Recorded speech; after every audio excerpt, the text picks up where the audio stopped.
আবারও চলে আসলাম আপনাদের মাঝে একটা নতুন ভিডিও নিয়ে।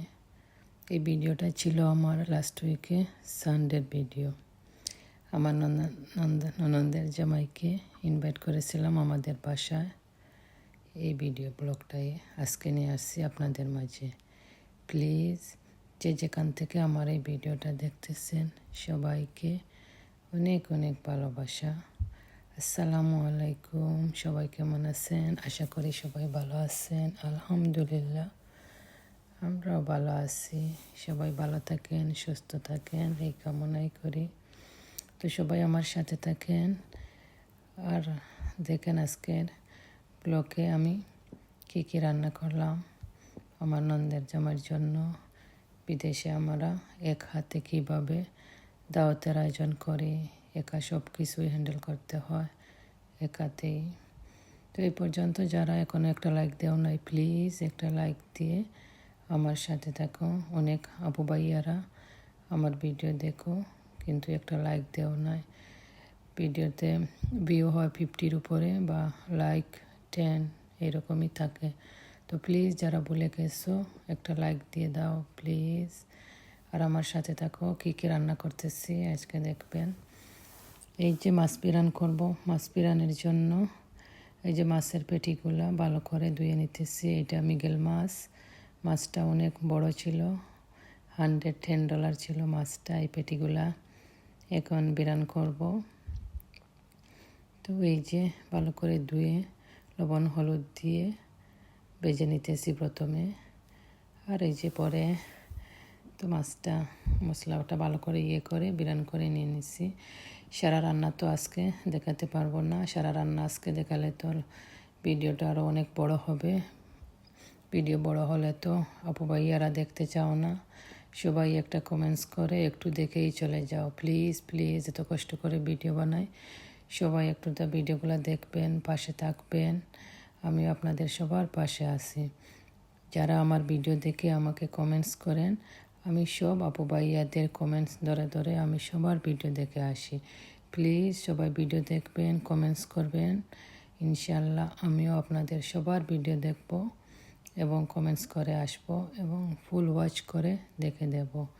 প্লিজ সবাই সবাইকে সাপোর্ট করেন, তাই একসাথেই আমরা সবাই এগিয়ে যাব।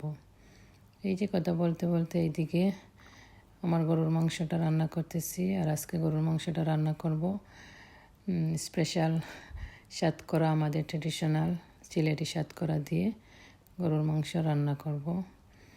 রমজান মাসে আর গরুর মাংস দিয়ে সাতকরা রান্না করা হয় নাই। পরে গরুর সাতকরা দিলে তো একটু আসে, তো সারাদিন রোজা রাখবো, যদি সাতকরার ডেকরটা আসে তো কীরকম লাগবে, এই জন্য আর রান্না করি নাই সাতকরা দিয়ে গরুর মাংস রমজানে। তো 1 মাস পরে তো রান্না করতেছি গরুর মাংস দিয়ে সাতকরা, ভালো লাগবে।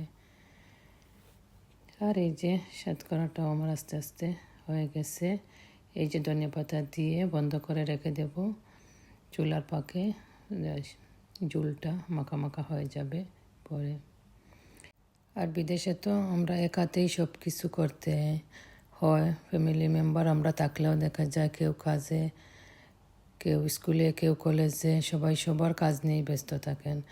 তো যে সময় পেলে যে যেটা পারলেন আপনাকে হেল্প করলেন, আর যদি না পারলে তো করার কিছু নাই, নিজের কাজ নিজেই করতে হবে। এই জন্য তো আর কাউকে বাসায় ইনভাইট করা তো বলে যেতে পারবেন না আপনি। আর এখানে তো আমার একটা ননদ, তো আমরা গেছিলাম ওনার বাসায় ঈদের দিন। তো ওনাকে বলে আসলাম সানডেতে। আমরা বলছিলাম, উনি আর আসেন না, উনি বলছিল পরের সপ্তাহে আসবে, তাই সানডেতে চলে আসছিলেন। ভালো লাগছিল। এই দেশে তো আমরা একে অন্যের ঘরেই যাব, ফ্যামিলি মেম্বার থাকলে। তো এইদিকে আমি গল্প করে করে আমার ভেজিটেবলটা রান্না করে নিয়েছি চিকেনের ব্রেস্ট দিয়ে। আর এখানে আলু রান্না করব আর মাছ দিয়ে।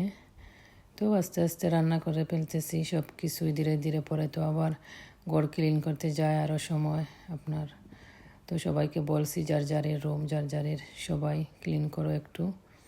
এই সবে মিলেই আমরা টুকটাক কাজ করি। এই দেশে তো সবে না মিলে, টুকটাক কাজ না করলে তো সবে আপনার উপর পড়বে। নিজের কাজ নিজে করতে গেলে একজনের উপরে পড়লে তো অনেক হয়ে যায়। তো তাই সবাই মিলেই টুকটাক যে যেটা পারি সবাই করি, করার তো কিছু নাই, আর কি করবেন। তো এইদিকে তো রান্না করে ফেলছি, আর ওই যে এইদিকে ক্যারামেল বানাইতেছি একটা পুডিং বানানোর জন্য। তো এখন আমি কিন্তু এই প্রথম ঈদের দিন বানাইছিলাম একটা, আরও আজকে একটা বানাইতেছি। আস্তে আস্তে ট্রাই করতেছি, যত বেশি বানাবেন তত বেশি আপনার পারফেক্ট হবে, আপনি শিখলেন। তো এই ইউটিউবের ভিডিওগুলো দেখে দেখেও আমি শিখি। আর এইদিকে এই যে মিষ্টি বানাইতেছিলাম, গোলাপ জাম্বু নাকি, এইটা ছোটো ছোটো করে ট্রাই করতে তো ক্ষতি নাই। আপনি যত শিখবেন এতই ভালো, যত ট্রাই করবেন আপনি শিখবেন, আপনার ভালো হবে, পারফেক্ট হবে। তো এই যে সুন্দর সুন্দর এই ছোটো ছোটো করে বানাইছিলাম, কিন্তু মিষ্টিগুলো ভালোই হয়েছিল, খারাপ হয় নাই। আমি ভয় পাইছিলাম হবে কি হবে না, কিন্তু না, মাশাআল্লাহ ভালোই হয়েছিল, খেতেও খুব মজা হয়েছিল। সবাই বলছে না ভালো হয়েছে। এই যে আস্তে আস্তে আমার টেবিল রেডি করে ফেলতেছি। এই যে ভাতটা রাখলাম, এখন গরুর মাংস দিয়ে সাতকরা রাখলাম। আর এই যে এখন ভেজিটেবল, চিকেনের ভেজিটেবলটা রাখছি, ব্রেস্ট দিয়ে রান্না করছিলাম।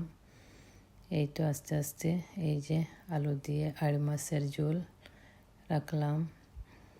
আর এই যে এটা হলো সিম, ওই যে লম্বা বরবরটি আছে না, ওইটা দিয়ে কষির মাংস রান্না করে রাখছি। আর এটা হলো টুনার কাবাব, এটা হলো এই যে মাছ পিরানটা এখানে রাখলাম। আর এই যে স্পেশাল আমার গ্রিল চিকেন, এটা তো ভিডিও আপনারা দেখছেন, এই জন্য আর বেশি কিছু দেই নাই। এই হলো আমার আজকের খাবারের মেনু। তো আমার রান্না কেমন হলো, আমার টেবিলটা কীরকম সেটিং করছি, ভালো লাগছে কিনা আপনাদের দেখবেন। কোন তরকারিটা আপনাদের কার ভালো লাগছে, আর ভিডিওতে কোনো ভুল হলে প্লিজ সবাই ক্ষমা দৃষ্টিতে দেখবেন। আর সবার কাছে আবারও অনুরোধ, প্লিজ আমার ভিডিওটা ফুল ওয়াচ করে দেখবেন এবং আমার পাশে থাকবেন প্লিজ। যারা পাশে আছেন তাদেরকে অনেক অনেক ধন্যবাদ।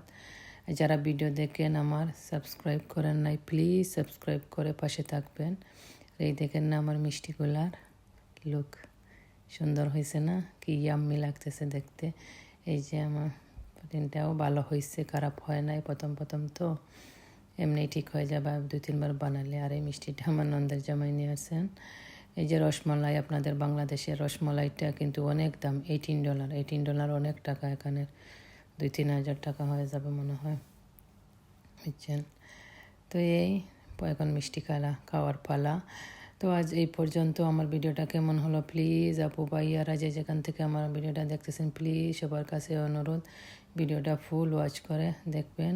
ভালো থাকেন, সুস্থ থাকেন, এই কামনা করেই এখানেই শেষ করতেছি। বাই বাই, আবার